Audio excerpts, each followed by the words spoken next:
বিলালকে পিছন দিক থেকে ধাক্কায়া ধাক্কায়া নিয়ে যাওয়া হলো মরুভূমির উপরে। হজ যারা করেছেন তারা জানেন, মরুভূমির বালু যখন লাল হয়ে যায়, গরম হয়ে যায়, আমরা মুড়ি খাই, যখন মুড়ি খাই চিরা খাই, এক সময় মুড়ি ভাজার সময় রান্নার পাশে গিয়ে দেখবেন মুড়ি কেমন করে হয়ে যায়, আস্ত চাউল মুড়ি কেমনে হয়। আমার মা আমার বোন চুলার উপরে বালু দিয়ে দিল পাতিলের ভিতরে, নিচ থেকে চুলার আগুনগুলো দাও দাও করে জ্বালিয়ে দেওয়া হয়। আগুনগুলো দ্রুত গতিতে জ্বলার কারণে বালুগুলো যখন লাল হয়ে যায়, লাল হওয়ার সময় আমার মা আমার বোন ওই বালুগুলোর ভিতরে যখন আস্ত চাউল দিয়ে দেয়, চাউলটা দিয়ে যখন ঝাঁকি দেওয়া হয়, তাকায় দেখবেন বালুগুলো ঘুরে রে একটা করে চাউল ফুটে ফুটে অনেক বড় বড় একটা করে মুড়ি হয়ে যায়। সিরা বানানোর মিলে যখন যাবেন দেখবেন আগুন দাউ দাউ করে জ্বলতেছে, বালুগুলো গরম হয়ে গেছে। এমন সময় আস্ত ধান যখন ওই মিলের ভিতরে দিয়ে দেওয়া হয়, আস্ত ধান ফেটে অনেক বড় আঙ্গুলের মতো আমার ভাইরা সিরা হয়।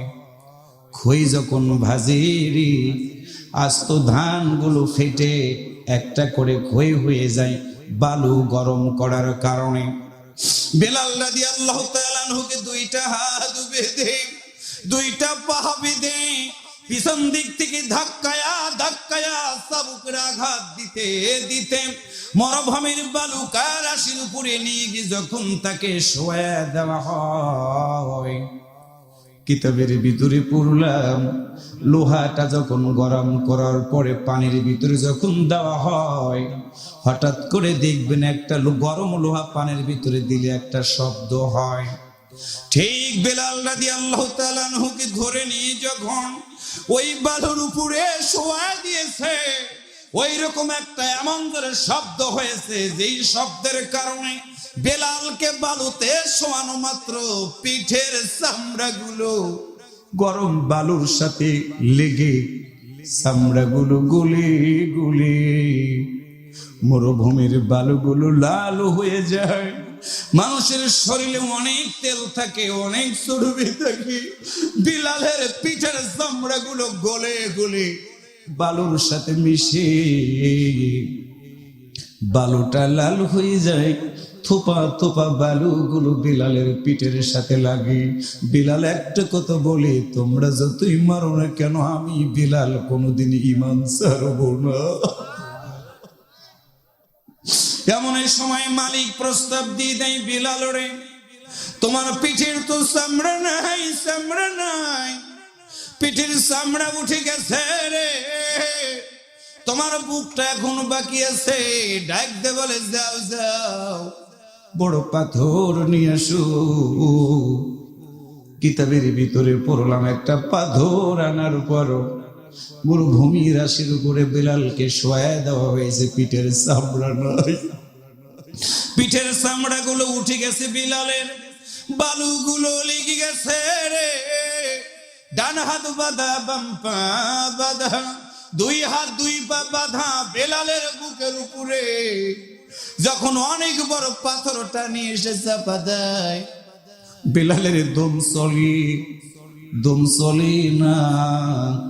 দমটা যখন চলা শুরু হয়ে যায়, বিলাল তখন ডান দিকে তাকাই দেখে দাঁড়ায় আছে তার শত্রুরা, বাম দিকে তাকাই দেখে শত্রুরা দাঁড়ায় দাঁড়ায় অট্ট হাসিতে হাসতেছে। এমন সময় বেলাল রাদিয়াল্লাহু তাআলা আনহু এই দুইটা চোখ আকাশের দিকে তাকায়া মালিক রে ডাকতে বলে, আল্লাহ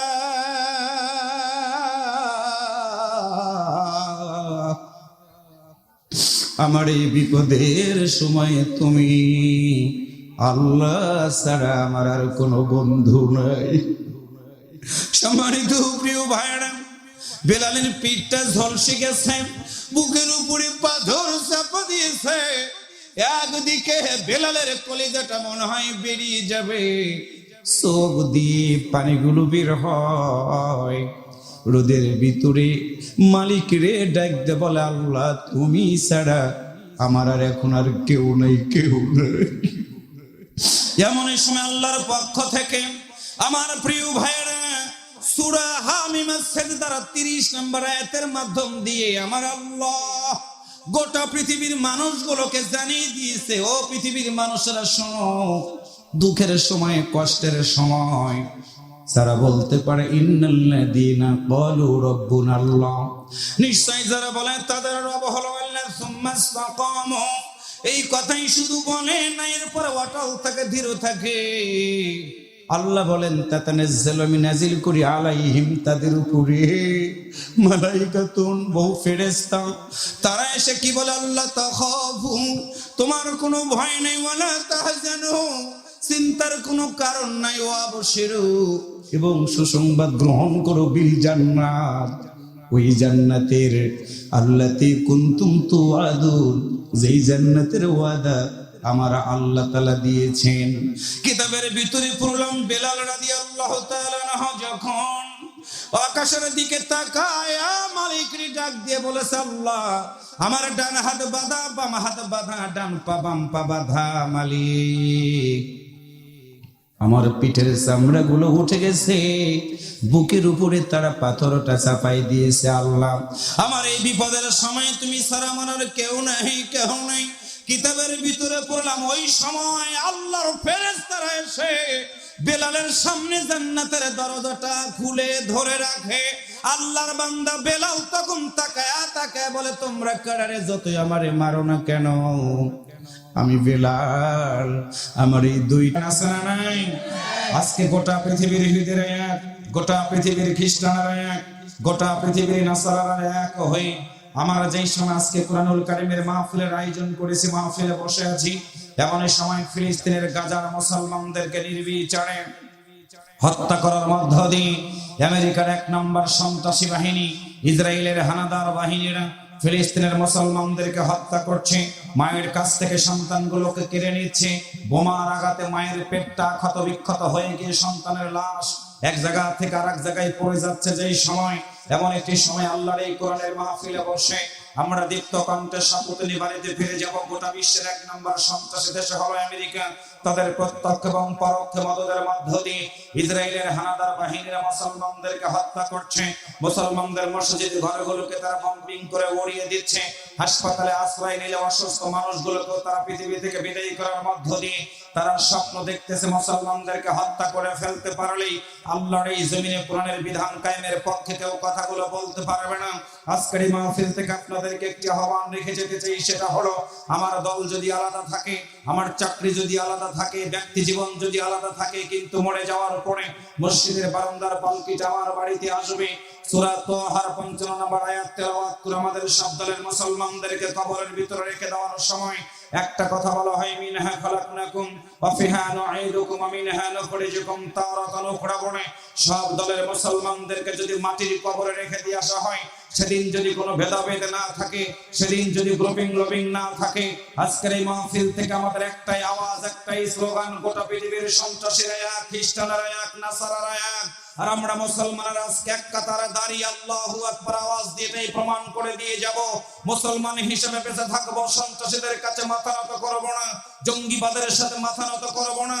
আল্লাহর এই জমিনে কোরআনের বিধান কায়েম করার জন্য যদি প্রয়োজন হয় রাস্তায় নামবো, প্রয়োজন যদি হয় জীবন নামক ঘড়ির কাঁটাটা বন্ধ হয়ে যেতে পারে, কিন্তু আল্লাহ সারা মানব রচিত আইনওয়ালাদের কাছে এই মাথা নত করব না, করব না, করব না। কারা কারা আল্লাহর কোরআন মানতে রাজি আছেন? দুহাত তুলে আমার আল্লাহকে দেখায় দেন।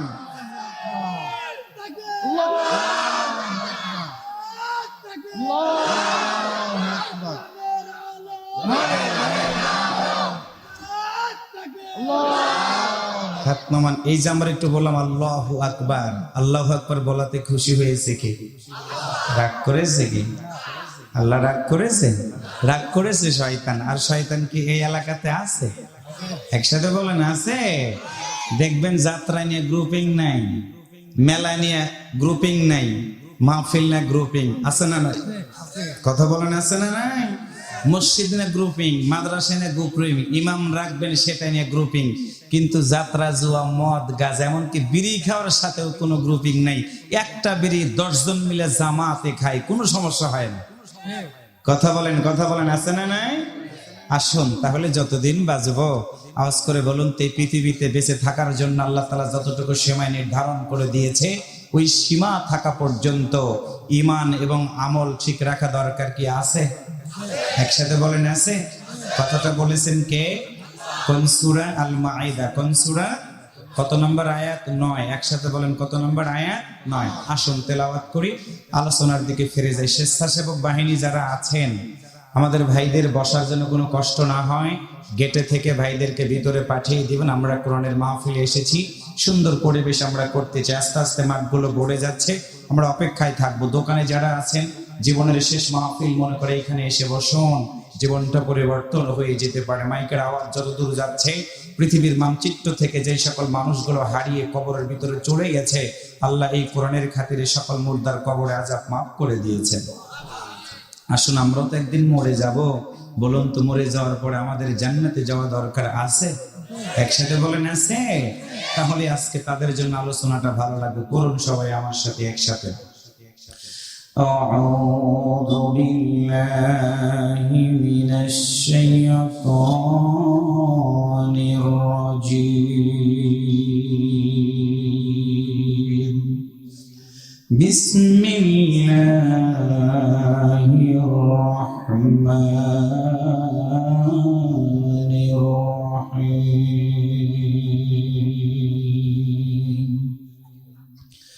وعد الله الذين آمنوا وعملوا الصالحات لهم مغفرة وأجر عظيم।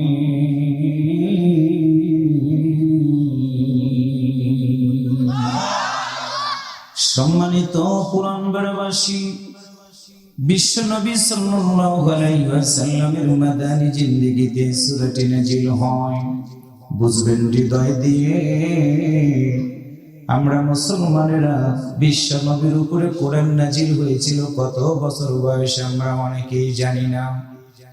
আমরা মুসলমানেরা আমরা এতটুকু জানি, যদি জিজ্ঞাসা করি, ও কোরআন বেড়ার যুবকেরা বলো আর্জেন্টিনার একজন খেলোয়াড়ের নাম, সুন্দর করে বলবে লিওনেল মেসি। যদি বলে যুবক বলো ব্রাজিলের একজন খেলোয়াড়ের নাম, নেইমার থেকে শুরু করে দামি দামি খেলোয়াড়ের নাম বলবে আমার দেশের যুবকেরা। যদি বলে যুবক তুমি বলো বাংলাদেশের একজন নায়কের নাম, বলবে কিং খান, সাকিব খান। যদি বলে যুবক বলো রে একজন নায়িকার নাম, আমার দেশের যুবকেরা বলবে বিবাহ হওয়ার আগে অথবা বিবাহ হওয়ার পরে, কখন বাচ্চা হয় কেউ জানে না, তার নাম হলো পরিমণি। তার মানে হলো পরিমণির নাম যুবকেরা জানে, সাকিব খানের নাম জানে, মুসলমানদের আদি পিতার নাম আমার দেশের যুবকেরা, আমার সন্তানেরা জানে না। সলঙ্গা থানার মুসলমানেরা পায়ে ধরে বলে গেল, তুমি যে দল করো না কেন, তুমি মুসলমানের ঘরের সন্তান, তোমাকে একদিন মরতে হবে, তোমাকে জানতে হবে, বুঝতে হবে। সাকিবের নাম না জানলে অসুবিধা নাই, পরিমণির নাম না জানলে অসুবিধা নাই, কিন্তু মুসলমান হিসেবে তোমাকে জানতেই হবে মুসলিম জাতির পিতার নামটা কি। মুসলিম জাতির পিতার নাম হলো ইব্রাহিম আলাইহিস সালাম, আদি পিতার নাম হলো আদম আলাইহিস সালাম। মুসলমান আমাদের প্রিয় নবীর নাম হলো মুহাম্মদুর রাসূলুল্লাহ সাল্লাল্লাহু আলাইহি ওয়াসাল্লাম। ওই নবী 40 বছর বয়সে হেরা পর্বতের গুহার ভিতরে ঢুকে মালিকের দরবারে ধরনা দিয়ে বললেন, ওগো আমার রব, তুমি কি বলবা না মানুষগুলো অন্যায় করে, সন্ত্রাসী করে, জঙ্গি বানার সাথে জড়িত থাকে।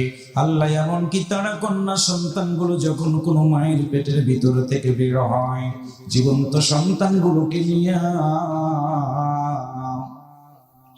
গলা টিপে হত্যা করে ফেলে দেয়। যখন সন্তান হারা মা আসল বিষয়া দিয়ে মালিকের দরবারে হাতটা উঠায় দোয়া করে। সম্মানিত প্রিয় ভাইয়েরা, আজকে বাংলাদেশে মেডিকেল সায়েন্স উন্নত হওয়ার কারণে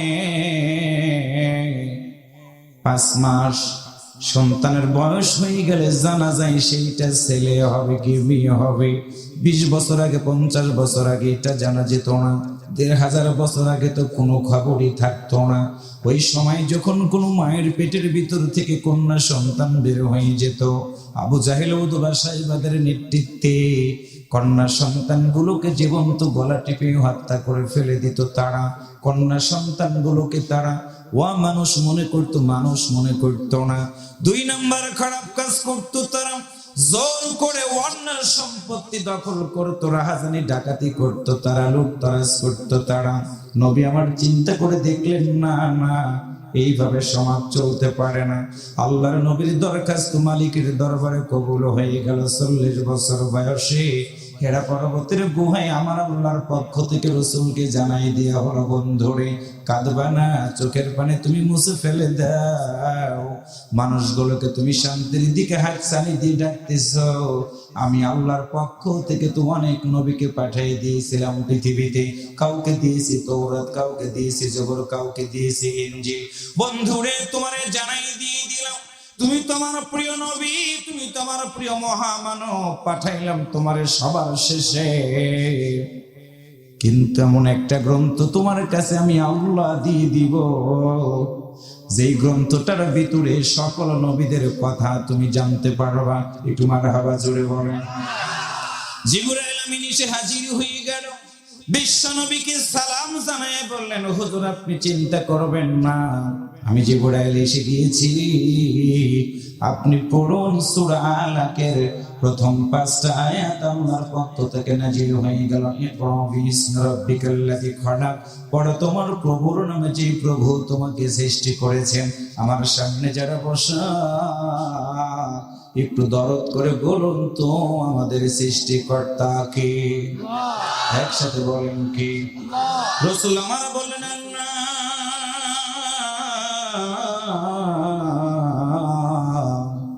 তুমি কি বলবা না সৃষ্টি করেছো তুমি? রিজিকের ব্যবস্থাটা কে করে দিবে তুমি কি জানাই দিবে না?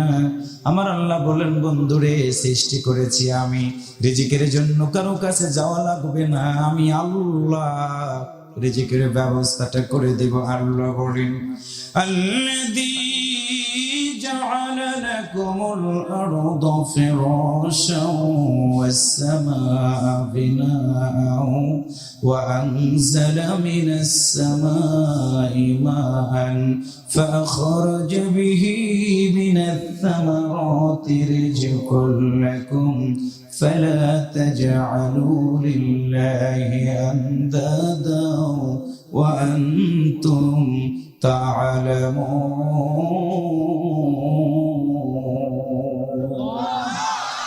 আরেকটু জোরে বলেন।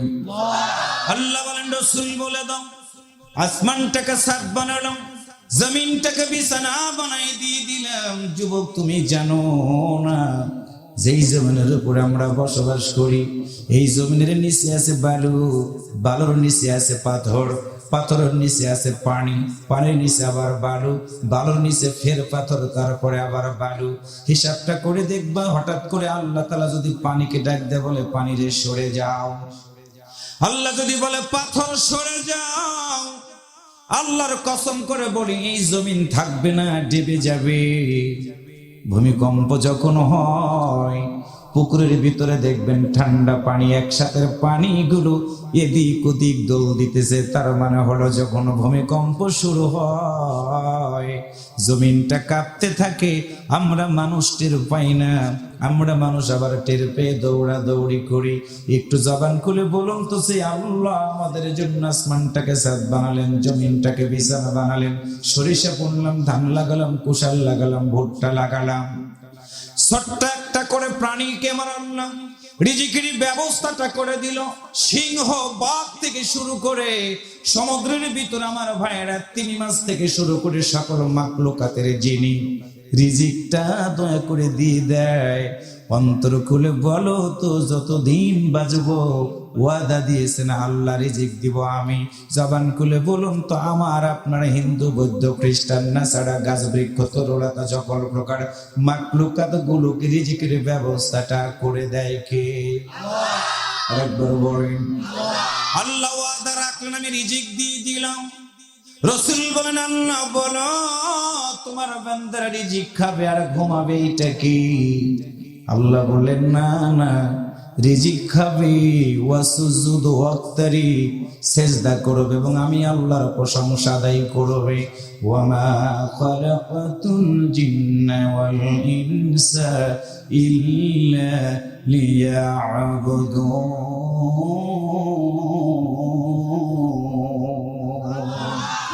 আল্লাহ বলেন বান্দারে তোমরা খাবার রিজিক দিয়ে দিব, বিনিময়ে তোমরা কি করবা? আমি আল্লাহর ইবাদত করবা। রাসূল বলেন আল্লাহ তুমি কি বলবা না? তোমার বান্দারা যখন ইবাদত করবে কিভাবে তারা ইবাদত করবে? সূরা আলে ইমরানের 110 নম্বর আয়াতের মাধ্যম দিয়ে আমার আল্লাহ সুন্দর করে জানাই দিয়ে দিলেন, কুনতুম খায়রা উম্মাতিন উখরিজাত লিন-নাস তা'মুরুনা বিল ওয়া তানহাউনা আনিল মুনকার ওয়া তু'মিনুনা বিল্লাহ।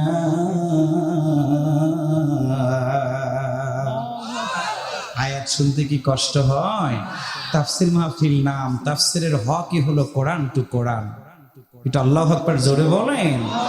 যত আয়াত বলবো, যত আপনার আল্লাহু আকবার বলবেন, আপনার মা বাবার আমলনামাতে আল্লাহ সওয়াবগুলো পৌঁছে দিবে।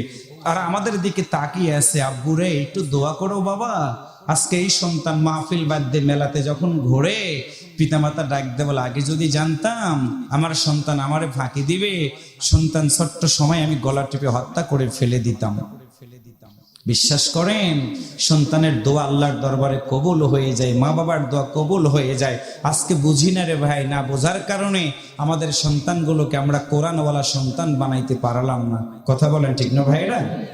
ও আল্লাহর বান্দারা, আল্লাহ বলেন রাসূল বলে দাও মানুষের মধ্য থেকে উত্তম মানুষ হবে তারা, উত্তম দল করবে তারা যারা মৌলিকভাবে দুইটা কাজ করবে, সৎ কাজের আদেশ দিবে।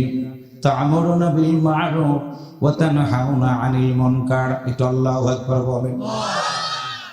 একটা হলো সৎ কাজের আদেশ দিয়ে দিবে, আর একটা হলো অসৎ কাজ থেকে মানুষগুলোকে বিরত রাখবে। 3 নাম্বার সিদ্ধান্ত নেবে তু'মিনুনা বিল্লাহ। যতদিন বাঁচবো রে আমি আল্লাহ ছাড়া কারো কাছে মাথা নত করব না। এই মাহফিলে সবাই আসতে পারবে না রে ভাই, আসতে পারবে তারা হুয়াজতাবাকুম, আমার আল্লাহ যাদেরকে বাছাই করে রেখে দিয়েছেন। প্রাইমারি স্কুলের ময়দানে বসে আলোচনা করতেছি ভাই, বুঝবেন ভালো করে। ক্লাস 1, 2, 3, 4, 5 প্রতিটা ক্লাসে কিন্তু একজনের ছাত্র ফার্স্ট হয়, সবাই কিন্তু ফার্স্ট হতে পারে না। হেডমাস্টার একজনই হয়। আল্লাহর বান্দারা আপনাকে বুঝতে হবে, হুয়াজতাবাকুম, আল্লাহ যদি বাছাই করে রাখে আমি রাকিবুল কি সিদ্ধান্ত নিতে হবে বাছাইকৃত মানুষের মধ্যে আমি যেন থাকি। সুমনকে ভাবতে হবে বাছাইকৃত মানুষের মধ্যে যেন আমি থাকি। আব্দুল আজিজ স্যারকে বুঝতে হবে বাছাইকৃত মানুষের মধ্যে আমি যেন থাকি। তার মানে হলো বাছাইকৃত মানুষ তো তারাই থাকবে রে আল্লাহর জমিনে কোরআনের পক্ষে কথা এবং বাস্তবের উদ্দীপে যারা। আল্লাহ বলেন হুয়াজতাবাকুম, সকলের মানুষের মধ্য থেকে আমি আল্লাহ তাদেরকে বাছাই করে নিয়েছে, তারা হবে ঈমানওয়ালা। মারহাবা জোরে বলেন। রাসূল বলেন আল্লাহ তুমি কি বলবা না? মানুষ ছিল কোরআন মানলো, তাদের সম্মান কেমন হয়ে যাবে? আমার নামে রাকিবুল ইসলাম, নামের আগে মাওলানা লাগাই দিয়েছেন। মাওলানা কিন্তু কোনো আমার নাম না, মাওলানা হলো একটা লকব। আজকের মাহফিলের প্রধান বক্তা আমার ভাই মুস্তাফিজুর রহমান মাওলানা লাগাই দিয়েছেন, আন্তর্জাতিক খ্যাতি সম্পন্ন লিখে দিয়েছেন। আন্তর্জাতিক কোনো নাম না, এইটা একটা সম্মানসূচক শব্দ। রাসূল বলেন আল্লাহ মানুষ ছিল কোরআন মানলো, তুমি কি ওয়াদা দিবা না ওই মানুষগুলো কি মানুষ থাকবে না তাদের কোনো প্রমোশন হয়ে যাবে? আল্লাহ বলেন রাসূল বলে দাও কোরআনের পক্ষে যারা থাকবে, কোরআনওয়ালা যারা হয়ে যাবে, কোরআনের আন্দোলন করে যারা জীবন চালাবে, রাসূল বলে দাও আমি আল্লাহ তাদেরকে বাছাই করে নিয়া ইমানদারের খাতায় তাদের নামটা লেখাই দিয়ে দিলাম। আল্লাহ বলেন সূরা আল বাকারার 208 নম্বর আয়াতের মধ্যে সুন্দর করে বলেন, ইয়া আইয়ুহাল্লাযীনা আমানু দুখুলু ফিস-সিলমি কাফা ওয়া লা তাত্তাবিউ খুতুওয়াতিশ শাইতান ইন্নাহু লাকুম আদুউম মুবিন।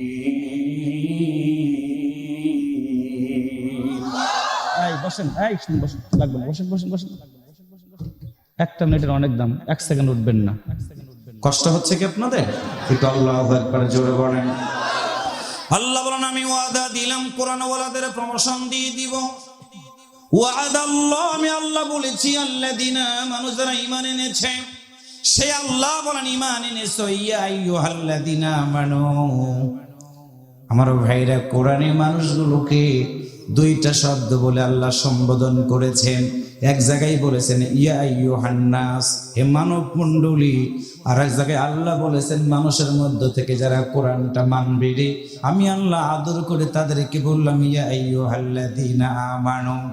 আমরা মানুষ, আমরা মুসলমান, আমরা কোরআন মানার সিদ্ধান্ত নিয়ে নিলাম। কোরআনের পক্ষে থাকবো, কোরআন কেন্দ্রিক জীবন যাপন করব। যারা জন্য আমার আল্লাহ আজকে আদর করে আমাদের জন্য ডাক দিয়ে বলেছেন ইয়া আইয়ুহাল্লাযীনা আমানু, মানুষ সিনা কোরআন মেনেছ, আমি আল্লাহ তোমাদের ইমানদারের খাতায় নামটা লিখে দিলাম। ইমানদার হয়েছে, উদখুলু, প্রবেশ করো, ফিস-সিলমি, শান্তির মধ্যে। ওয়ালা তাত্তাবিউ খুতুওয়াতিশ শাইতান, শয়তানের অনুকরণ করো না, কারণ হলো শয়তান প্রকাশ্য শত্রু।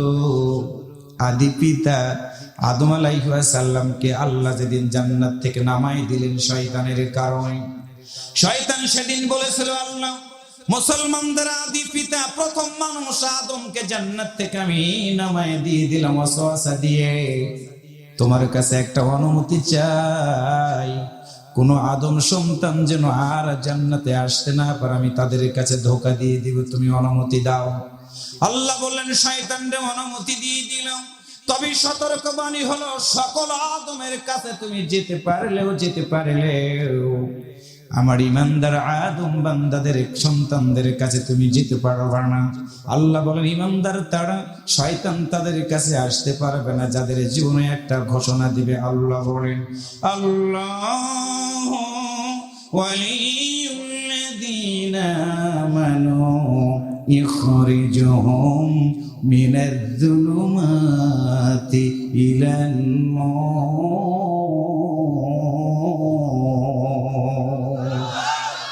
আল্লাহ বলেন রাসূল বলে দাও ইমানদার তারা হবে আল্লাহু ওয়ালিয়ুল্লাযীনা আমানু, ইমানদার তো তারা যারা পৃথিবীতে যতদিন বাঁচবে, বলো আল্লাহু ওয়ালিয়ুল্লাযীনা আমানু, আমি যতদিন বাঁচবো আল্লাহ হলো আমার একমাত্র বন্ধু।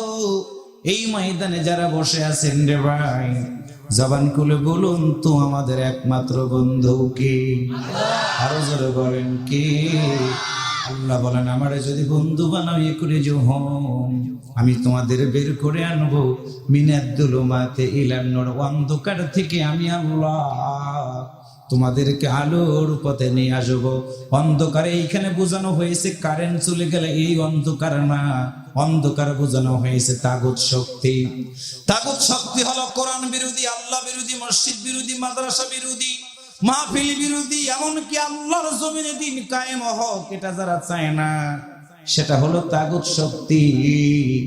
আল্লাহ বলেন আমি তাদের কাছ থেকে তোমার মতো বান্দাটাকে বাছাই করে রাখবো, তোমার কাছে কখনো শয়তান যেতে পারবে না। একটু কি মারহাবা বলা যায় না? রাসূল বলেন আল্লাহ তুমি কি বলবা না ওয়াদা আল্লাহ, তুমি ওয়াদা দিয়েছো আল্লাযীনা আমানু, মালিক রে ঈমান যারা আনবে, বেঈমান লোকেরা ঈমানদারদেরকে ধরবে, মারবে, দুঃখ দিবে, কষ্ট দিবে, বলো রে মালিক ঈমানদারেরা বিপদের মধ্যে পড়ে গেলে বলো কার কাছে গিয়ে তারা সাহায্য চাইবে? আল্লাহ বলেন বন্ধুরে তুমি জেনে রাখো, তোমারে জানাই দিয়ে দিলাম আমি আল্লাহ যাদেরকে ভালোবাসি তারাই হয় ইমানদার। ইমানদার যায় যত বড় হবে পরীক্ষাও তার তত বড় হবে রে। ইমানদাররা যখন বিপদের মধ্যে পড়ে যাবে পৃথিবীর কোন মানুষের কাছে আতাত করবে না, সন্ধি স্থাপন করবে না, হাত ধরবে না, পাও ধরবে না। ইমানদাররা বিপদের মধ্যে পড়ে গেলে কি করবে আল্লাহ জানাই দিয়ে দিলেন, ইয়া আইয়ুহাল্লাযীনা আমানুস্তাঈনু বিস-সাবরি ওয়াস-সালাত ইন্নাল্লাহা মা'আস-সাবিরিন। কি সুন্দর সান্ত্বনা আল্লাহ দিলেন। আমি পুরান বারের যুবকদেরকে জানাই দিয়ে গেলাম, মাহফিল করবা, দুঃখ আসবে, কষ্ট আসবে, টেনশন করবা না। আমার আল্লাহ সান্ত্বনা দিয়েছে, ভালো কাজ করবা, বিপদ আসবে, ভালো কাজ করবা, মুসিবতের মধ্যে পড়ে যাবা, কারোর সাথে আঘাত করবা না। তোমারে কেউ যদি দুঃখ দেয় তার সাথে তাকে তুমি দুঃখ দিবা না। তুমি কি করবা? ধৈর্য ধারণ করবা, ওযু করে জায়নামাজটা বিছাইয়া মালিকরে ডাক দে, বলবা আল্লাহ, কোরআনের মাহফিলের আয়োজন করি আমি, অনেক মানুষ তোমার সাথে শত্রুতা করে, তোমার সাহায্য চাই। আল্লাহ তখন ডাক দে, বলে বান্দারা লা তাকনাতু মির রাহমাতিল্লাহ, পৃথিবীর সব মানুষ ঘুমিয়ে গেছে রে, তুমি জায়নামাজে দাঁড়ায়া আমার মতো আল্লাহর কুদরতি পায়ে সেজদা দিয়ে আমারে তুমি ডাক দিয়েছো রে। আমি আল্লাহ জানাই দিয়ে দিলাম, লা তাকনাতু মির রাহমাতিল্লাহ, বান্দারে তুমি টেনশন করো না। আমি আল্লাহ বলে দিলাম, লা তাহজান ইন্নাল্লাহা মা'ানা, তোমার সাথে কেউ নাই। কে বলেছে? আমি আল্লাহ তোমার সাথে আছি। একটু সুবহানাল্লাহ জোরে বলেন। রাসূল বলেন, আল্লাহ তুমি বড়, তোমার কথা বললাম, তোমার কথা শুনলাম, তোমার মতো আল্লাহর পক্ষে থাকার কারণে আল্লাহ বিরোধী লোকেরা নির্যাতন করলো, দুঃখ দিল, কষ্ট দিল, এমনকি এই কল্লাটার সাথে ফাঁসের দড়ি ঝুলাইয়া মৃত্যুদণ্ড দিয়ে দিল। আল্লাহ তুমি কি বলবা না, তাদের মৃত্যুটা কি জ্বর হওয়া মৃত্যুর মতো হয়ে গেল, স্ট্রোক করে মৃত্যুর মতো হয়ে গেল, সাধারণ মৃত্যু হয়ে গেল? আল্লাহ বলেন, বন্ধুরে না না, ওয়াদাল্লাহ, আমি আল্লাহ ওয়াদা দিয়েছি রে, কোরআনের জন্য যারা জীবনটা দিয়ে দিবে সবাই ভাববে মরে গেছে। আমি আল্লাহ বললাম তারা মরে নাই। ওয়ালা তাকুলু লিমান ইউকতালু ফি সাবিলিল্লাহি আমওয়াত বাল আহইয়াউ ওয়ালাকিন লা তাশউরুন।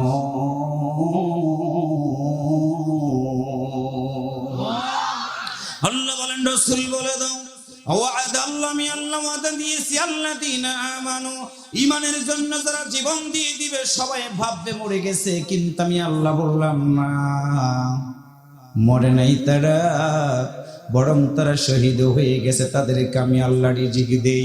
শহীদদের সম্পর্কে এতটুকু বলে দিলাম, প্রতিটা মানুষের মৃত্যু যন্ত্রণা হবে, কিন্তু শহীদ যারা হবে রে, মৃত্যু যন্ত্রণা হবে না। শহীদ যারা হবে ফাঁসির রশি গলায় ঝুলাই দিবে, মৃত্যু যন্ত্রণা হবে না। বোমা মারবে, তরবারি চালাবে, গুলি চালাবে, গুলি লাগা মাত্র তারা পৃথিবী থেকে বিদায় হয়ে যাবে, মৃত্যু যন্ত্রণাটা হবে না। রাসূল বলেন, আল্লাহ তাদেরকে মেরে ফেলে দাও। হলো, তাদেরকে কোথায় রেখে দেওয়া হবে? মাটির কবরের ভিতরে তাদেরকে রেখে দিয়ে আসা হবে। আল্লাহ তোমার কাছে জানতে চাই, তুমি কি বলবা না?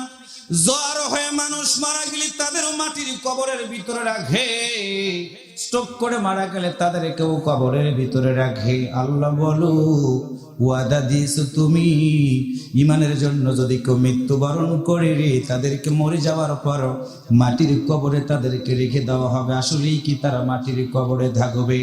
আল্লাহ বলেন, বন্ধুরে না না, আমি আল্লাহ ওয়াদা দিলাম, ঈমানটা আনতে গিয়ে, ঈমানটা ঠিক রাখতে গিয়ে, ঈমানের প্রদীপ জ্বালাইতে গিয়ে তারা যদি মৃত্যুদণ্ডে দণ্ডিত হয়, মৃত্যুবরণ করে, সবাই রেখে দিয়ে আসবে মাটির কবরে। আমি আল্লাহ কথা দিলাম, তাদের কবরটা মাটির থাকবে না, থাকবে না, থাকবে না। আমি আল্লাহ তাদের কবরটা জান্নাত পর্যন্ত প্রশস্ততা দান করে দিয়ে দিব।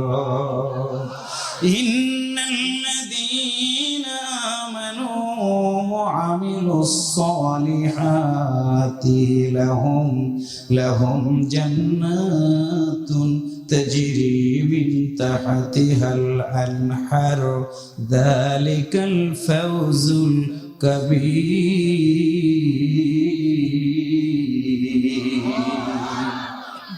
ভুলবো না ভোলা যায় নাকি বীর শহীদানির স্মৃতি, ভুলবো না ভোলা যায় নাকি বীর শহীদানির স্মৃতি, রক্ত দিয়ে জীবন দিয়ে জ্বালালে দিনের বাতি, ভুলবো না ভোলা যায় নাকি বীর শহীদানির স্মৃতি। আল্লাহু আকবার বলেন। আল্লাহর দিন আল্লাহর জমিনে করেছ বিজয়ী তোমরাই, ন্যায় ইনসাফের ধ্রুব পতাকা তুলে ধরেছ তোমরাই। আল্লাহু আকবার। আল্লাহর দিন আল্লাহর জমিনে করেছ বিজয়ী তোমরাই, ন্যায় ইনসাফের ধ্রুব পতাকা তুলে ধরেছ তোমরাই। আলো কোরআনের আহ্বানে নির্যাতিতদের পাশে দাঁড়ালে, আর সে আজিমের প্রতিবেশী হলে পেলে জান্নাতের বাড়ি, ভুলবো না ভোলা যায় নাকি বীর শহীদানির স্মৃতি, রক্ত দিয়ে জীবন দিয়ে জ্বালালে দিনের বাতি, ভুলবো না ভোলা যায় নাকি বীর শহীদানির স্মৃতি। আল্লাহু আকবার বলেন। হানজালা বীর হামজা মুসআব বিন উমাইরের সাথে ঘুরছ কত ঈদানন্দে ফেরদাউসের কারণে, হানজালা বীর হামজা মুসআব বিন উমাইরের সাথে ঘুরছ কত ঈদানন্দে ফেরদাউসের কারণে, শাহাদাতের খুনরাঙ্গা পথে চলছি সদা চলব ছুটে, নেই ক্ষতির কোনো ভীতি আমাদের, হয়তো শহীদ নয় হব গাজী, ভুলবো না ভোলা যায় নাকি বীর শহীদানির স্মৃতি, রক্ত দিয়ে জীবন দিয়ে জ্বালালে দিনের বাতি, ভুলবো না ভোলা যায় নাকি বীর শহীদানির স্মৃতি, রক্ত দিয়ে জীবন দিয়ে জ্বালালে দিনের বাতি, ভুলবো না ভোলা যায় নাকি বীর শহীদানির স্মৃতি। সম্মানিত দিনী ভাই সব, আল্লাহ বলেন ওয়াদাল্লাহ, আমি আল্লাহ ওয়াদা দিলাম আল্লাযীনা আমানু, যারা ঈমান এনেছো। আমরা জন্মসূত্রে ঈমান পেয়েছি রে ভাই, আমরা জন্মসূত্রে ঈমান পেয়েছি। ঈমানের জন্য কোনোদিন আমাদের মেহনত করা লাগে নাই, ঈমানের জন্য আমাদের কোনোদিন কষ্ট করা লাগে নাই। মুসলমান তোমাদেরকে জানাই দিতে চাই, আল্লাহর নবীর সাহাবী হাফসি গোলাম বিলাল ঈমান আনতে গিয়ে রে গোটা পৃথিবীর মানুষগুলো জেনেছে কালো মানুষটার পিঠের চামড়াটা পর্যন্ত উঠে পড়ে গেছে বালুর উপরে। আমরা মুসলমান যুবক তোমাদেরকে জানাই দিয়ে গেলাম, শুনে রাখবা একটা কথা, আল্লাহ বলেছেন কুল্লু নাফসিন যায়িকাতুল মাউত সুম্মা ইলাইনা তুরজাউন। আল্লাহু আকবার বলেন। আল্লাহ বলেন বান্দারে শোনো, একদিন তোমার মৃত্যু হয়ে যাবে। তুমি তো প্রাণী, তোমাকে মৃত্যুর স্বাদ একদিন গ্রহণ করা লাগবে। তুমি কি জানো না? সূরা বনী ইসরাঈল আয়াত নাম্বার 14 আল্লাহ বলেন ইকরা কিতাবাকা কাফা বি নাফসিকা ইয়াউমা আলাইকা হাসিবা। এটা আল্লাহু আকবার জোরে বলেন। আল্লাহ যেদিন ডাকদা বলবে বান্দারে শোনো, তোমার আমল করার সব দরজা বন্ধ হয়ে গেছে রে। তোমার মা নাই, তোমার বাবা নাই, কোনো আত্মীয় স্বজন কবরে আসলো না। আমি আল্লাহ আজকে তোমারে জিজ্ঞাসা করব, বলো তো দেখি তোমার আমল নামার ভিতরে কি কি আছে, তুমি কি আজকে আমি আল্লাহরে দেখাবা না? আমাদের দেশের বিচারকেরা বিচার করে আমার প্রিয় ভাইরা সাক্ষী প্রমাণ নিয়ে। এই গ্রামের মেম্বার যিনি আছেন, কেউ যদি কোনো খারাপ কাজ করে সাক্ষ্য প্রমাণ নিয়ে বিচার করে। অনেক বিচারপতিরা সাক্ষ্য প্রমাণ নিয়ে বিচার করতে গিয়ে কেউ বিচার করে টাকার কারণে, কেউ বিচার করে শেয়ারের কারণে, কেউ বা জোর করে ন্যায়কে বানায় অন্যায়, কেউ কে আবার অন্যায়কে ন্যায় বানায়। আমি জানাই দিয়ে গেলাম বন্ধুরে, একদিন আমার আল্লাহ বিচার করবে আমার। আমি রাকিবুল কি ওয়াজ করলাম, আমি কি আমল করলাম, ওয়াজ যা করি আমল আমি সেটা করি কিনা। আমার আল্লাহ বলেন, ইয়া আইয়ুহাল্লাযীনা আমানু লিমা তাকুলুনা মা লা তাফআলুন। আল্লাহ যদি ডাক দে বলে, রাকিবুল ইসলাম তুমি দিন কায়েমের ওয়াজ করেছো, তোমার জীবনে কি দিন কায়েম ছিল? সেদিন আমি বলবো আল্লাহ দিন কায়েম ছিল। আল্লাহ বলবে সাক্ষ্য দাও, সাক্ষ্য দাও। আমি সেদিন মুখ দিয়ে মিথ্যা কথা বলার চেষ্টা করব, সেই জন্য আমার আল্লাহ তাআলা আমার মুখটাকে বন্ধ করে দিবি। ইকরা কিতাবাকা কাফা বিনাফসিকা ইয়াউমা আলাইকা হাসিবা। আল্লাহ সেদিন বলবে তোমার আমলনামাটা পড়ো। সেদিন আমলনামাটা তেলাওয়াত করা হবে রে। একটা মিনিট একটা সেকেন্ডেরও আমলনামা সেদিন আল্লাহর দরবারে বন্ধ থাকবে না। সব আমলনামাটা আমার আল্লাহ তাআলা দেখবে। আমলনামা দেখে আল্লাহ বলবে, বান্দারে তোমার বিচার তুমি করো, তুমি তোমার বিচারে দিয়ে রায় নামাও। সেদিন যদি আপনি দেখেন চুরি করেছেন, কেউ দেখে নাই, জিনা করেছেন, কেউ দেখে নাই, একটা কলম দিয়ে স্বাক্ষর দিয়ে লক্ষ লক্ষ কোটি কোটি টাকা লুটপাট করেছেন, কেউ দেখে নাই, সুন্দর মেয়েকে ঘরের ভিতরে তুলে জিনা করেছেন, কেউ দেখে নাই। সেদিন আমলনামাটা আপনি যখন দেখবেন লজ্জা পেয়ে যাবেন, লজ্জা পেয়ে যাবেন। আল্লাহ বলবে লজ্জা পাওয়ার কোনো কারণ নাই, তুমি যা করেছো আমি আজকে তোমার আজকে সেটাই দেখাই দিয়ে দিলাম। তোমার আমল পেছে, তুমি আজকে জাহান্নামী, তুমি আজকে জাহান্নামী। সম্মানিত প্রিয় ভাইয়েরা, শীত চলে গেল, রোদ একটু উঠে গেছে। রোদ যদি একটু জোরে ওঠে রে, ওই রোদের তাপ আমরা সইতে পারি না, সইতে পারি না। মোমবাতির যদি লাগানোর পরে আঙ্গুলটা দেই, মোমবাতির আগুনের আগুন আমরা সইতে পারি না। গ্যাসের চুলা জ্বালাইতে গিয়ে যদি একটু তাপ লাগে, সেইটা আমরা সইতে পারি না। আমার প্রিয় ভাইয়েরা, প্রিয় যুবকেরা, মা বোনেরা, রোদ্রের তেজ যদি সইতে না পারি রে, গ্যাসের চুলার আগুনের তাপ যদি সইতে না পারি, কেমনে সইব ওই জাহান্নামের আগুন? পারবো না, পারবো না। ওই দিন যদি জাহান্নামের আগুন থেকে বাঁচতে চাই, বাঁচতে চাই, তাহলে মুসলমান হিসেবে আওয়াজ করে বলুন তো, ইমানটা কি আমাদের ঠিক রাখা দরকার আছে না নাই? আরো জোরে বলেন, আছে না নাই?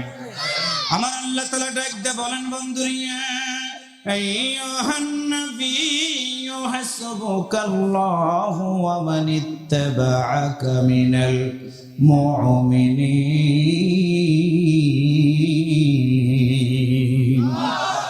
আল্লাহ বলেন, বন্ধুরা শোনো না, তুমি মানুষগুলোকে ঈমানের দিকে দাওয়াত দিয়ে দিবা। তোমার ডান দিকে কেউ নাই, বাম দিকে কেউ নাই, সামনে পিছনে কেউ নাই, টেনশন করবা না। ইয়া আইয়ুহান নাবিয়্যু হাসবুকাল্লাহ, আমি আল্লাহ তোমার জন্য যথেষ্ট। ওয়া মানিত্তাবা'আকা মিনাল মুমিনিন, বন্ধুরে তোমার মতো নবীর যারা আনুগত্য করবে রে, ইত্তেবা করবে রে, আমি আল্লাহ তাদের জন্য যথেষ্ট। একটু আওয়াজ করে বলুন তো, তাহলে যতদিন বাঁচবো ওই নবীর আনুগত্য কি আমাদের করা দরকার আছে না নাই? আমার প্রিয় যুবকেরা শোনেন, বেলাল রাদিয়াল্লাহু তাআলা আনহুকে কালেমা পড়ার অপরাধে, আল্লাহর জমিনে দিন কায়েম করার অপরাধে আরবের কাফেররা গ্রেফতার করে নিয়ে গেল। বেলাল কালো মানুষ ছিলেন, কালো মানুষ ছিলেন, দেখতে তারে ভালো দেখা যেত না। বেলাল ছিলেন কালো, কিন্তু তার শানে আল্লাহর পক্ষ থেকে আয়াত নাজিল হয়ে গেছে সাহাবীদের শানে রাদিয়াল্লাহু তাআলা আনহু ওয়া রাদু আন। আল্লাহর পক্ষ থেকে সুসংবাদ হয়ে গেছে, আজকে বাংলাদেশের অনেক মানুষের চেহারা ভালো, কিন্তু ইমান আছে কিনা সন্দেহ আছে। এই চেহারার কোনো দরকার নাই, মাটির ভিতরে শোয়ানো মাত্র এই চেহারা থেকে চামড়াগুলো খুলে যাবে রে। আমার চোখের আলো কমে যাবে, আমি চোখ দিয়ে দেখতে পারবো না, চোখ ঝরে পড়ে যাবে, মাথার চুলগুলো খুলে যাবে, আমার চামড়াটা পচে যাবে। 1 মাস 2 মাস পরে আমার মতো রাকিবুলকে কেউ চিনবে না, কেউ চিনবে না, কেউ চিনবে না। তাহলে বলুন তো, সুন্দর চেহারার দরকার নাই, দরকার হলো আমাদের ঈমান, আমাদের ঈমান। কথা বলেন ঠিক কিনা? বিলাল রাদিয়াল্লাহু তাআলা আনহু ঈমান এনেছেন। এই সংবাদ যখন চতুর্দিকে পৌঁছে গেল, বিলাল রাদিয়াল্লাহু তাআলা আনহুকে ধরে নিয়ে বালুর উপরে শোয়া দেওয়া হলো। 2টা বর্ণনা পেয়েছি প্রিয় ভাইয়েরা। বিলালের 2টা হাত বেঁধে যখন ধাক্কায় ধাক্কায় নিয়ে যায়, বিলাল সামনের দিকে যায়। এমন সময় তার মনে আমার ভাইয়েরা চামড়ার তৈরি চাবুক দিয়ে বিলালের পিঠের উপরে এত জোরে আঘাত করে, আঘাতের কারণে যে এখানে আঘাত লাগে ওইখান থেকে চামড়াটা উঠে চলে যায়। কালো মানুষ, গোটা বডিটা নিমিষের ভিতরে লাল হয়ে যায়। শুধু লালই হয় না, বিলালের যেইখানে চামড়া ফেটে গেছে আরবের নেতারা সেইখানে তারা তাজা লবণ লাগায়া দেয়। বিলাল রাদিয়াল্লাহু তাআলা আনহু সইতে পারে না, চিৎকার করে ডাক দিয়া বলে, তোমরা কেন আমারে মারো? কি আমার অপরাধ? তোমরা কি বলবা না? বিলালকে জোর করে ধরা হয়, ডাক দিয়ে বলে, বিলাল রে, তোমার একটাই অপরাধ, তুমি মুহাম্মাদের কাছে গিয়ে ইসলাম ধর্ম গ্রহণ করেছো, তুমি ঈমান এনেছো। বিলাল, আমরা তোমারে জানাই দিলাম, ঈমান যদি ছাড়ো তোমার পিঠের উপরে চাবুক দিয়ে আমরা আর মারবো না, মারবো না। এমন সময় বিলাল তাকায়া তাকায়া বলেছে, না না না, রাসূল বলেছি ঈমানটা নিয়ে যদি কেউ কবরে যায় রে, ওই নবীর সাথে জান্নাতে থাকার সুযোগ হয়ে যাবে। আমি বিলালকে তোমরা যদি মেরে ফেলেও দাও, তোমাদের কাছে জানাই দিয়ে গেলাম, আমি বিলাল কখনো ঈমান ছাড়ব না, ছাড়ব না। বিলালকে পিছন দিক থেকে ধাক্কায়া ধাক্কায়া নিয়ে যাওয়া হলো মরুভূমির উপরে। হজ যারা করেছেন তারা জানেন, মরুভূমির বালু যখন লাল হয়ে যায়, গরম হয়ে যায়, আমরা মুড়ি খাই, যখন মুড়ি খাই চিরা খাই, এক সময় মুড়ি ভাজার সময় রান্নার পাশে গিয়ে দেখবেন মুড়ি কেমন করে হয়ে যায়, আস্ত চাউল মুড়ি কেমনে হয়। আমার মা আমার বোন চুলার উপরে বালু দিয়ে দিল পাতিলের ভিতরে, নিচ থেকে চুলার আগুনগুলো দাও দাও করে জ্বালিয়ে দেওয়া হয়। আগুনগুলো দ্রুত গতিতে জ্বলার কারণে বালুগুলো যখন লাল হয়ে যায়, লাল হওয়ার সময় আমার মা আমার বোন ওই বালুগুলোর ভিতরে যখন আস্ত চাউল দিয়ে দেয়, চাউলটা দিয়ে যখন ঝাঁকি দেওয়া হয়, তাকায় দেখবেন বালুগুলো ঘুরে রে, একটা করে চাউল ফুটে ফুটে অনেক বড় বড় একটা করে মুড়ি হয়ে যায়। সিরা বানানের মিলে যখন যাবেন দেখবেন আগুন দাউ দাউ করে জ্বলতেছে, বালুগুলো গরম হয়ে গেছে। এমন সময় আস্ত ধান যখন ওই মিলের ভিতরে দিয়ে দেওয়া হয়, আস্ত ধান ফেটে অনেক বড় আঙ্গুলের মতো আমার ভাইরা চিরা হয়। খই যখন ভাজিরি, আস্ত ধানগুলো ফেটে একটা করে খই হয়ে যায় বালু গরম করার কারণে। বিলাল রাদিয়াল্লাহু তাআলা আনহুকে 2টা হাত বেঁধে 2টা পা বেঁধে পিছন দিক থেকে ধাক্কায়া ধাক্কায়া চাবুকের আঘাত দিতে দিতে মরুভূমির বালুকা রাশির উপরে নিয়ে গিয়ে যখন তাকে শোয়া দেওয়া হয়, কিতাবের ভিতরে পড়লাম, লোহাটা যখন গরম করার পরে পানির ভিতরে যখন দেওয়া হয়, হঠাৎ করে দেখবেন একটা গরম লোহা পানির ভিতরে দিলে একটা শব্দ হয়। ঠিক বিলাল রাদিয়াল্লাহু তাআলা আনহুকে ধরে নিয়ে যখন ওই বালুর উপরে শোয়া দিয়েছে। ওই রকম একটা এমন জোরে শব্দ হয়েছে, যেই শব্দের কারণে বেলালকে বালুতে শোয়ানো মাত্র পিঠের চামড়াগুলো গরম বালুর সাথে লেগে চামড়াগুলো গুলে গুলে মরুভূমির বালুগুলো লাল হয়ে যায়। মানুষের শরীরে অনেক তেল থাকে, অনেক চর্বি থাকে, বিলালের পিঠের চামড়াগুলো গলে গলে বালুর সাথে মিশে বালুটা লাল হয়ে যায়। থোপা থোপা বালুগুলো বিলালের পিঠের সাথে লাগে। বিলাল একটা কথা বলে, তোমরা যতই মারো না কেন, আমি বিলাল কোনোদিন ঈমান ছাড়বো না। এমন এই সময় মালিক প্রস্তাব দিয়ে দেয়, বিলাল রে, তোমার পিঠের তো চামড়া নাই, চামড়া নাই, পিঠের চামড়া উঠে গেছে রে, তোমার বুকটা এখন বাকি আছে। ডাক দে বলে, যাও যাও বড় পাথর নিয়ে আসো। কিতাবের ভিতরে পড়লাম, একটা পাথর আনার পর মরুভূমি রাশির উপরে বিলালকে শোয়া দেওয়া হয়েছে। পিঠের চামড়া নাই, পিঠের চামড়া গুলো উঠে গেছে বিলালের, বালুগুলো লেগে গেছে রে। ডান হাত বাঁধা, বাম পা বাঁধা, দুই হাত দুই পা বাঁধা বেলালের বুকের উপরে। যখন অনেক বড় পাথরটা নিয়ে এসে চাপা দেয়, বেলালের দম চলে না। দমটা যখন চলা শুরু হয়ে যায়, বিলাল তখন ডান দিকে তাকায় দেখে দাঁড়ায় আছে তার শত্রুরা, বাম দিকে তাকায় দেখে শত্রুরা দাঁড়ায় দাঁড়ায় অট্ট হাসিতে হাসতেছে। এমন সময় বেলাল রাদিয়াল্লাহু তাআলা আনহু এই দুইটা চোখ আকাশের দিকে তাকায়া মালিক রে ডাকতে বলে, আল্লাহ,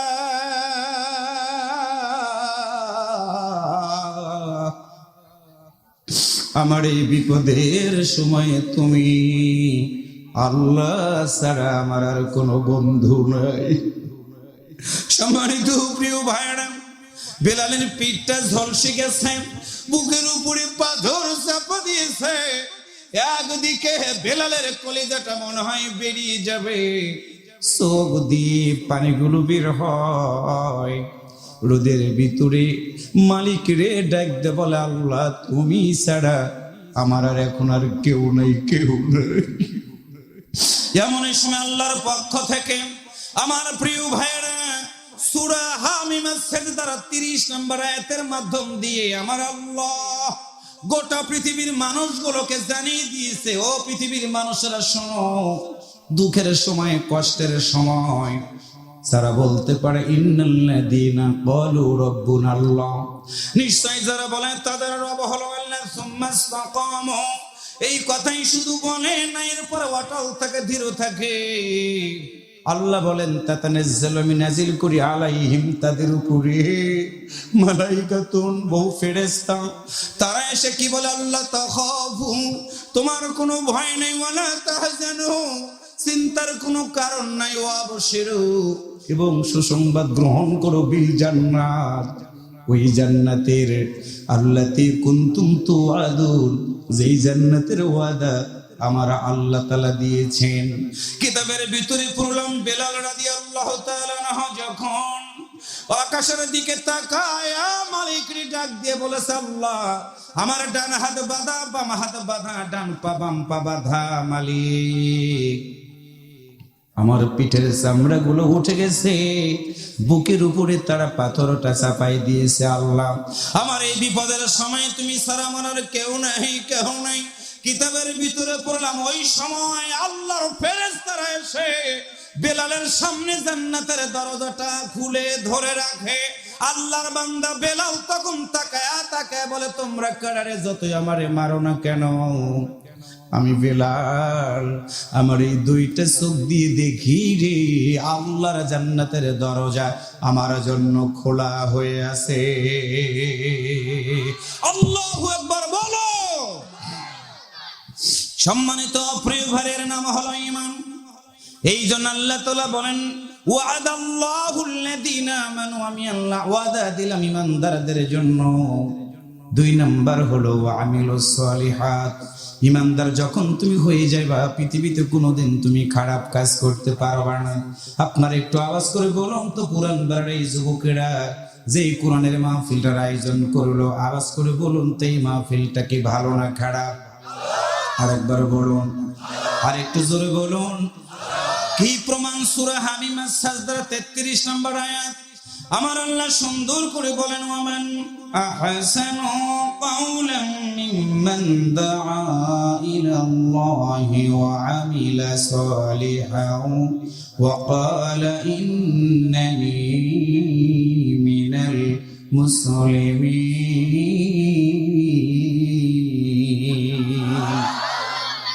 আরেকটু জোরে বলেন আল্লাহু আকবার। আল্লাহ বলেন, রাসূল বলে দাও ওই ব্যক্তির কথার স্যার কার কথা উত্তম হবে, কার কথা সুন্দর হবে? যেই ব্যক্তি মানুষদেরকে আল্লাহর পথে আহ্বান করে, শুধু আহ্বানই করে না, ও আমিলা সালিহান এবং ভালো কাজ করে, শুধু ভালো কাজই করে না, ওয়া ক্বালা ইন্নানি মিনাল মুসলিমিন এবং ঘোষণা দিয়ে বলে আমি একজন মুসলমান। আমার সামনে যারা বসা, আওয়াজ করে বলুন তো আমরা কি? একসাথে বলেন, আমরা কি? মুসলমান কাকে বলা হয় আল্লাহ সেটাও বলে দিলেন। আইয়ুহাল্লাযীনা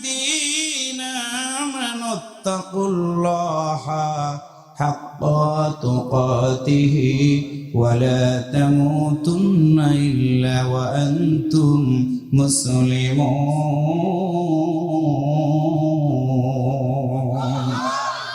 আল্লাহ বলেন, রাসূল বলে দাও তুমি যদি ঈমানদার হও, 1 নাম্বার তোমার দায়িত্ব হলো তাকুল্লাহ, যতদিন বাঁচবা আমি আল্লাহরে ভয় করবা। ওয়ালা তামুতুন্না ইল্লা ওয়া আনতুম মুসলিমুন, মুসলমান না হয়ে মৃত্যুবরণ করো না। আল্লাহর বান্দার একদিন মরে যাব, মরে যাওয়ার পরে বলুন তো আল্লাহর দরবারে আমরা হিসাব দিয়ে কেউ কিন্তু জান্নাতে যেতে পারবো না। আমার আল্লাহ যদি দয়া না করে, আর আল্লাহর কাছ থেকে আমরা যদি দয়া পেতে চাই, মুসলমানের মতো আওয়াজ করে বলুন তো যতদিন বাঁচব ঈমান এবং আমল আমাদেরকে ঠিক রাখা দরকার আছে না নাই? আরো জোরে বলেন, আছে না নাই? ঈমানটা যখন আমরা ঠিক রাখতে যাব, আমলে সালে যখন ভালো কাজগুলো আমরা করতে যাব, আমাদের উপরে দুঃখ আসবে, কষ্ট আসবে। সেই প্রবাদ বাক্যের মতো কাটা হেরি ক্ষান্ত কেন কোমল তুলিতে, দুঃখ বিনা সুখ লাভ হয় কি মোহিতে। তুমি মুসলমান হয়েছো, কোনোদিন দুঃখ পেলে না, মুসলমান হওয়া তোমার জন্য মানায় না। মুসলমান হওয়ার কারণে বিশ্বনবীকে কোরআনের দাওয়াত দেওয়ার কারণে বিশ্বনবীকে 3টা বছর শিয়াবে আবি তালিব জেলখানার ভিতরে বন্দী থাকতে হয়েছে। রে মুসলমান, তোমারে জানাই দি গেলাম, দাড়ি রাখা সুন্নত, টুপি পড়া সুন্নত, পাগড়ি পড়া সুন্নত। আল্লাহর নবী কোরআনের জন্য জেল খেটেছেন, মুমিনদের জন্য কোরআনের আন্দোলন করতে গিয়ে জেল খাটাও তেমনই সুন্নত। একটু কথা বলেন, ঠিক না ভাইরা? আজকে আমার দেশের যুব সমাজগুলো ধ্বংসের দিকে চলে যাচ্ছে একটাই কারণ, সেটা হলো কোরআন থেকে দূরে থাকার কারণে। একটু জবান খুলে বলুন তো, যতদিন বাঁচবো আমাদের এই কোরআনের পক্ষে কি থাকা দরকার আছে? একটু কথা বলুন, আছে? আজকে কোরআন না মানার কারণ, আমি একটা উদাহরণটা দিয়ে শেষ করতে চাই। আমার মা বোনেরা আমাদেরকে পেটে ধারণ করেছিলেন, আমার মা, আমার বোন। আজকে মা জাতিদেরকে আমরা ঘৃণা করি। অনেক পুরুষ সন্তান আছে, ছেলে সন্তান আছে, মায়ের কোনো খবর রাখে না, মার কোনো খবর রাখে না, বাবার কোনো খবর রাখে না। একটা কথা মনে রাখবেন, আপনার সন্তানগুলোকে আপনি মানুষ বানান, অমানুষ বানাইন না। কারণটা হলো, আপনার সন্তানের বয়স যখন 3 বছর 5 বছর হয়ে যাবে, আপনার সন্তানের সিনার ভিতরে আল্লাহর কোরআনটা দেন। সুবহানাল্লাহ কইতে ইচ্ছা করে না? আপনি ডাক্তার বানাবেন, অসুবিধা নাই, ইঞ্জিনিয়ার বানাবেন, অসুবিধা নাই। আপনার সন্তান কেমিস্ট্রি পড়বে, ফিজিক্স পড়বে, বায়োলজি পড়বে, ম্যাথ পড়বে, জিওগ্রাফি পড়বে, সব পড়বে। কিন্তু সব পড়ার আগে আপনার সন্তানের সিনার ভিতরে আল্লাহর কোরআনটা যদি আপনি দিতে পারেন, ওই বিল্ডিং এর মতো একটা বিল্ডিং বানাবেন, ফাউন্ডেশন যদি শক্ত হয়, ওই বিল্ডিং কিন্তু সহজে ধসে পড়ে যায় না। ফাউন্ডেশন যদি দুর্বল হয়, বাহিরে যত রং করেন না কেন, বাহিরে যত টাইলস লাগান না কেন, ভূমিকম্প আসা মাত্র, জোরে বাতাস ওঠা মাত্র বিল্ডিংটা কিন্তু নড়তে নড়তে পড়ে যাবে। তাহলে বাহ্যিক চাকচক্যের কোনো যেমন দাম নাই, ঠিক আজকে আপনার সন্তান যত বড়ই হোক না কেন, আপনার সন্তানের সিনার ভিতরে যদি আল্লাহর কোরআনটা থাকে, আপনার সন্তান কখনো নামাজ কাজা করবে না, আপনার সন্তান কখনো খারাপ কাজ করবে না, আপনার সন্তান কোনোদিন আল্লাহর এই জমিনে দ্বীন কায়েমের বিরোধিতা করবে না। কথা বলেন ঠিক কিনা? লিল্লাহি তাকবীর।